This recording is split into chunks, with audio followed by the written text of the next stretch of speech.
aşık garip ve şahsenem.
Kadim ötken zamanda Diyarbakır tamamda güzel Ceyhun boylarida Shoh Abbos degan podsho o'tgan ekan.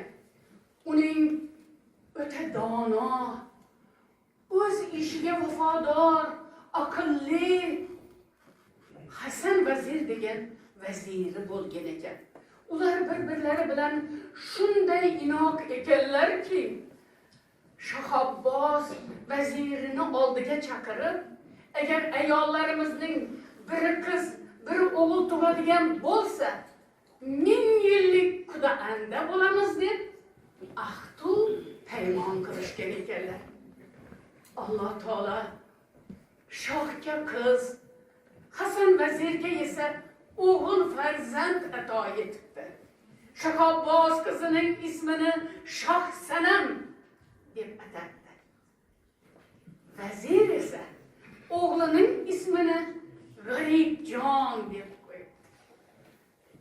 Bolalar o'sib, ulg'ayib, maktabga borishdi. Ular bir-birlariga mehr, muhabbat bilan o'sishdi. Voyaga yetgach esa bir-birlariga oshiq bo'lib qolishdi. Lekin to'satdan Hasan vazir olamdan o'tibdi. G'aribjon juda qattiq aziyat chekibdi. Shoh Sanam bilan G'aribjonning bir-biriga oshiq ekanini bilgan saroy ayollari tezda bu xabarni Shoh Abbosga yetkazishadi va Shoh Abbosni G'aribjonga qarshi qayray boshlashadi. G'aribjonni Shoh Sanam bilan ajratish maqsadi bo'lib qoladi.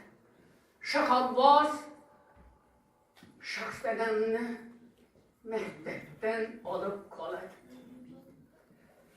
Shoh Sanam, G'aribjon, ular bir-biridan ajralib, hijron azobida kuyib, visol qiynog'ida qiynalib, bir-birlariga yetolmay aziyat chekishadi.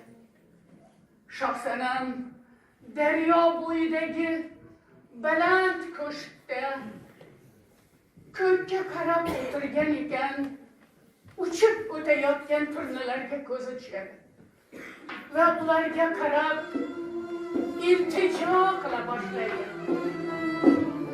Ey aziz turnalar, salomimni G'aribjonga yetkazing.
Otamning zulmidan maktabdan qolib ko'z ochib ko'rganim yordan ayrilib ne hollarga tushdim o'rtanib yonib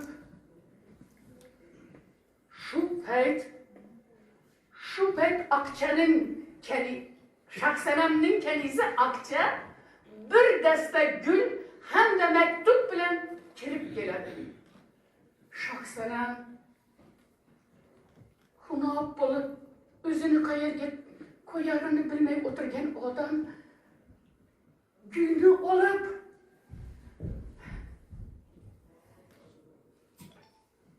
maktubni o'qib beqaror bo'lib Aqchaga yuragida borini bayon aylaydi.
Tez ara bizden.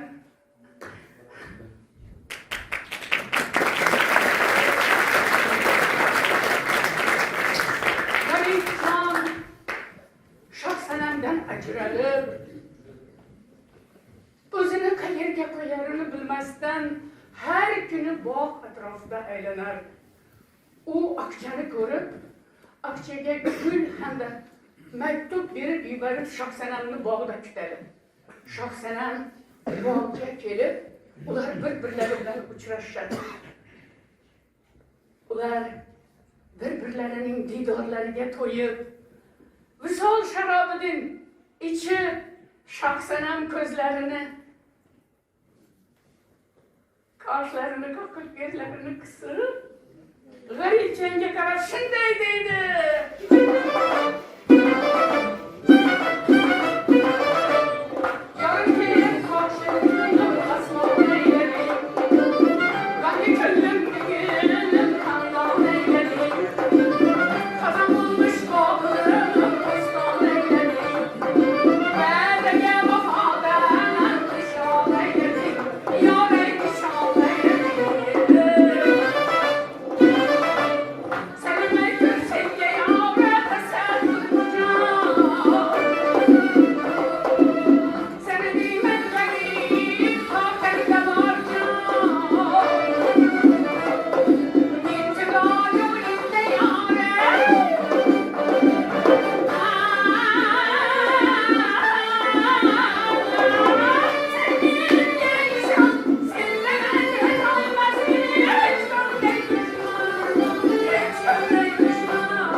alıp shohning oldiga chaqirdi va shohga bu xabarni yetkazishadi.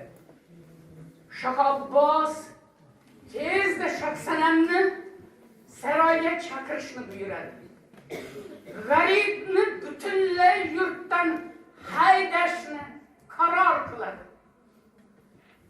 Shoksanam otasining oldiga keladi. Otasiga yuragida borini aytib iltijo qila boshlaydi. Men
otajon rahim qiling ota. Lekin Toshbog'ir ota Shoksanamga rahim qilmaydi. Uni shoh valatga turmushga bermoqchi ekanini qat'iy qaror qiladi.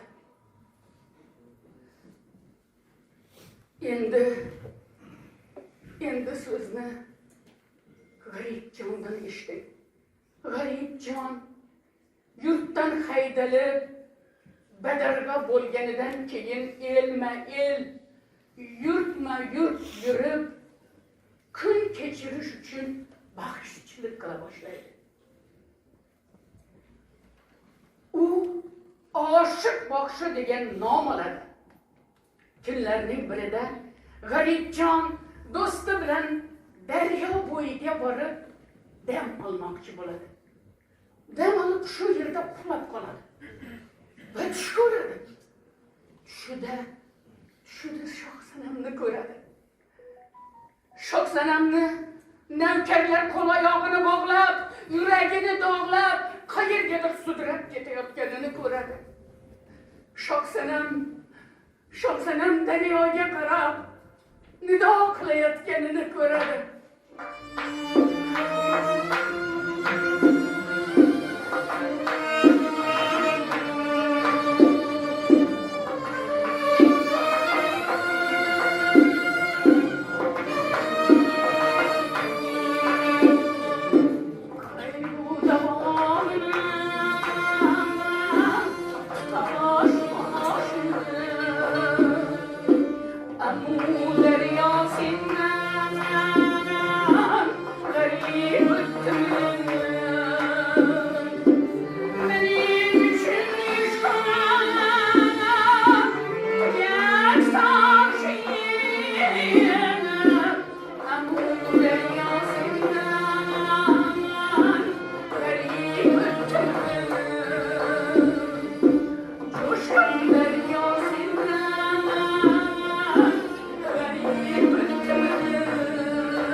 Buni qarangki, shu payt Shohsanam ham tush ko'radi. Shohsanam tushida G'aribjonni ko'radi. Ular bir-birlariga qarab tashlanar, bir-birlariga qarab intilar, lekin oyoqlari deganlarini yetmasdi. Shohsanam G'aribjonga qarab dod sola boshlaydi.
G'aribjon seskanib uyg'onib ketadi va do'stiga Sanamjon bilan biron kor hol ro'y bergani aniq.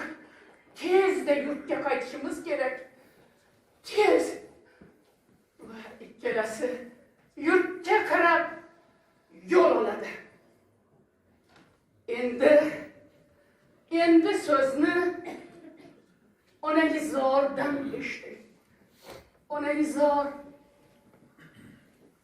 farzandi yurtdan haydalganidan keyin o'zini qo'yarga joy topolmay farzand dog'ida kuyib kecha kunduz yig'lab ikkala ko'zi ham ko'r bo'lib qoladi.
Onaizor.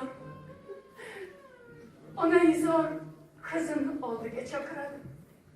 Va unga endi uyda qololmasligini, o'g'lini izlab ketmoqchi ekanini aytadi. Qiziga bu gaplar ma'qul bo'lib, ona bola yo'lga chiqishadi.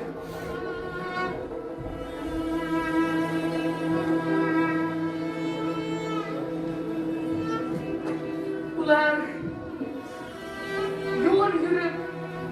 yo'l yursa ham mo'l yurib, cho'li biyobonlardan o'tib va nihoyat katta bir sayr bo'lib turgan joyga yetib kelishadi. Onaizor odamlarni sezib, ularga qarab o'g'lini so'ray boshlaydi. Hayolim tarmar etgan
odamlar ona bilan bolaning bu abgor ahvolini ko'rib, ularga rahmi kelib, ularni dasturxonga taklif qilishadi va choy, non, suv qo'yishadi.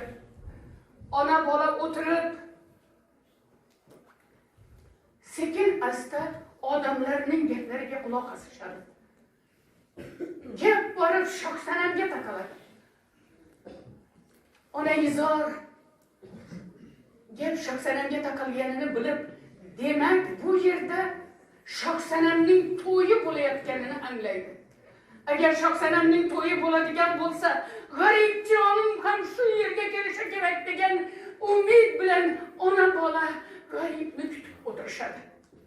Endi so'zni Shohsanamdan eshiting. Shohsanam baland ko'shkda, 7 qat parda ortida, 4 devor ichida o'zini qo'yarga joy topolmasdan, nima qilishini bilmasdan dod solib o'tiradi. U baxshilarni ko'rib, shu baxshilar ichida g'aribjonim ham bo'lishi kerak degan umid bilan baxshilarga navbat berishni ixtiyor qiladi va navbat baxshilarga. Baxshilar birin-ketin sazı suhbət qılıb və növbət kel baxşıya gedir. Garibcan, toyga kelishdən oldin o'zini tanıtmaslik maqsadida qo'yning terisini teskari kiyib kel baxshi nomi bilan kelgan bo'ladi. Va nihoyat navbat kel baxshiga deyishadi. Garibjon sozini qo'lga olib o'rtaga chiqib kuylay boshlaydi.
Shunda Kaniza atcha tezda uning oldiga chiqib, "Melikim, Melikim, bu ya g'arib bo'lg'ay, yo bo'lmag'ay.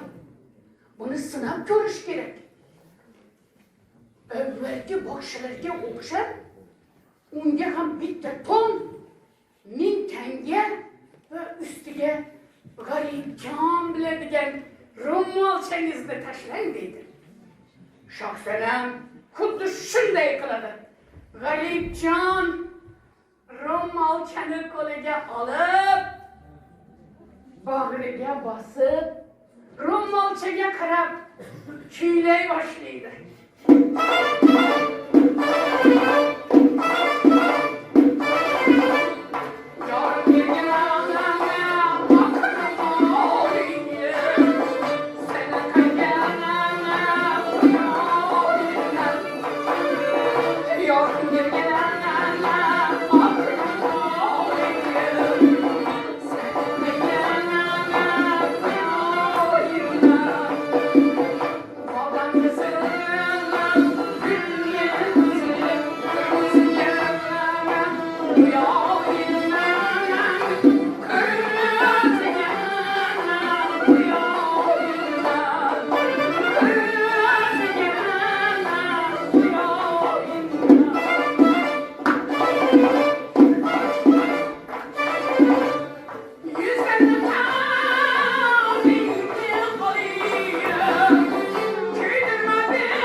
Analizor o'g'lining ovoziga o'xshatib, u o'rtaga chiqa boshlaydi.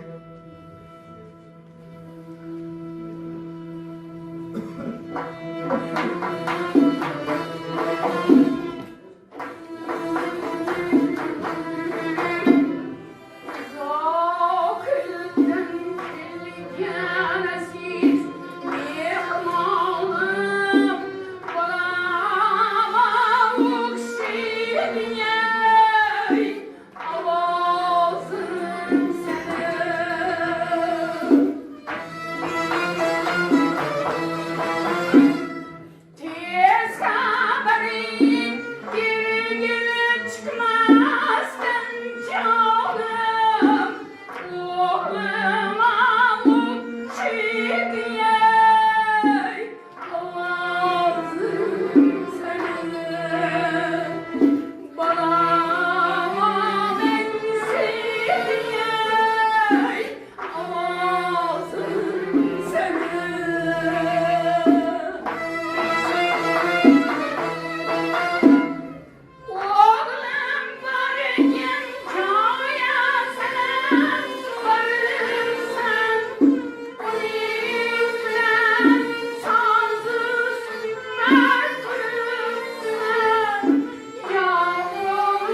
didorlariga to'yishadi.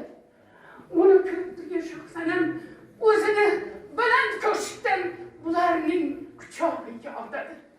Ular bir-birlarining bag'rlariga bosar, bir-birlarining didorlariga to'yishar. Lekin Shahobbos bilan Shohpo'lat buni ko'rib, ko'zlaridan o't chaqnab, g'azab otiganini Shahobbos tezda g'aribni shamband qilishni aytadi. Shohpo'lat to'yni tashlab chiqib ketadi. G'aribga qarab Shahobbos shunday deydi: "Ey g'arib, 7 oydirki to'y beraman. Bir zumga kelib to'yimni buzishga qanday jur'at qilding? Seni hozir mana shu odamlar o'rtasida dorga ostirurmen." Buni eshitgan Shohsanam, otajon, rahim qiling, otajon. Mol davlatingiz bo'lsin, bundan da ziyoda, otajon. G'aribjonni o'ldirmang. Meni o'ldiring, otajon, meni o'ldiring. G'aribjonni bermang. Qonxo'r jallodda meni o'ldiring, ota. Lekin Toshbag'ir ota Shohsanamni eshitmaydi ham. Buni ko'rib turgan xaloyiq shohning yomon niyatini sezib, qo'zg'alib, g'alayon boshlanadi. G'aribjon xalqning bu qo'zg'alganini ko'rib, ko'ksini choq qilib, xalqqa qarab shunday deydi:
birbirinden ajratma. Sevişkenlerini birbirinden ajratma. Rahmin kelsin ey Şah. Lekin Şah eshitmaydi. Bunu ko'rgan xaloyiq xuddi dengiz to'lqiniday ko'tarilib ketadi. Shahobbos qo'rqib qoladi va to'yni to'xtatishga majbur bo'ladi. To'yni to'xtatadi. Lekin to'y davom etadi. Bu to'y G'aribjon bilan Shohsanamning to'yi bo'ladi. Shahobbos Shohsanam bilan G'aribjonning to'yini 40 kun, 40 kecha nishonlaydi. Xalq Hazrati o'zimizning Hazrati dam oladi. Buni eshitganlar, buni quloq solib o'tirganlar, ko'rganlar hammangiz murod maqsadingizga yetkaysizlar. Shohsanam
Bəxtlər sizə yar bulsun.